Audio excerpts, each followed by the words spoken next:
ଆଫଗାନିସ୍ତାନ ବିପକ୍ଷରେ ଭାରତୀୟ ଖେଳାଳିଙ୍କ କମାଲ। ଜୟ ଜଗନ୍ନାଥ ବନ୍ଧୁଗଣ। ଚଳିତ ବର୍ଷର T20 World Cup super 8 match ଆରମ୍ଭ ହୋଇଯାଇଛି। ସୁପର 8ରେ ଭାରତ ପ୍ରଥମ ମ୍ୟାଚ୍ ଆଫଗାନିସ୍ତାନ ସହିତ ଥିଲା। ଏହି ମ୍ୟାଚ୍ରେ ଭାରତ ଟସ୍ ଜିତି ପ୍ରଥମେ ବ୍ୟାଟିଂ କରିଥିଲା। 20 ଓଭରରେ 8ଟି ୱିକେଟ୍ ହରାଇ 181 ରନ୍ କରିଥିଲା। ସୂର୍ଯ୍ୟକୁମାର 53 ରନ୍ ଏବଂ ହାର୍ଦ୍ଦିକ ପାଣ୍ଡ୍ୟା 32 ରନ୍ କରିଥିଲେ। ଭାରତ ଦଳ ଆଫଗାନିସ୍ତାନକୁ 182 ରନ୍ର ଟାର୍ଗେଟ୍ ଦେଲା ପରେ ଆଫଗାନିସ୍ତାନ ଏହି ଟାର୍ଗେଟକୁ ପିଛା କରିବା ଆରମ୍ଭ କରିଥିଲା, କିନ୍ତୁ 20 ଓଭରରେ ସମସ୍ତ ୱିକେଟ୍ ହରାଇ 134 ରନ୍ କରିପାରିଥିଲା।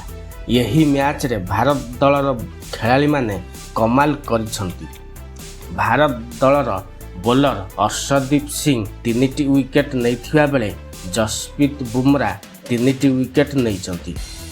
କୁଲଦୀପ ଯାଦବ 2ଟି ୱିକେଟ୍, ତାଙ୍କ ସହିତ ଅକ୍ଷର ପଟେଲ ଏବଂ ରବୀନ୍ଦ୍ର ଜାଡେଜା 1 ଲେଖାଏଁ ୱିକେଟ୍ ନେଇଛନ୍ତି।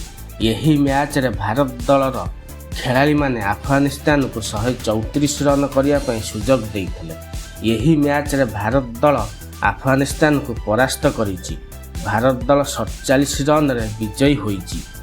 ଭାରତ ଦଳ ସୁପର 8ରେ ତାର ପ୍ରଥମ ମ୍ୟାଚ୍କୁ ନିଜ ନାମରେ ନାମିତ କରିଛି।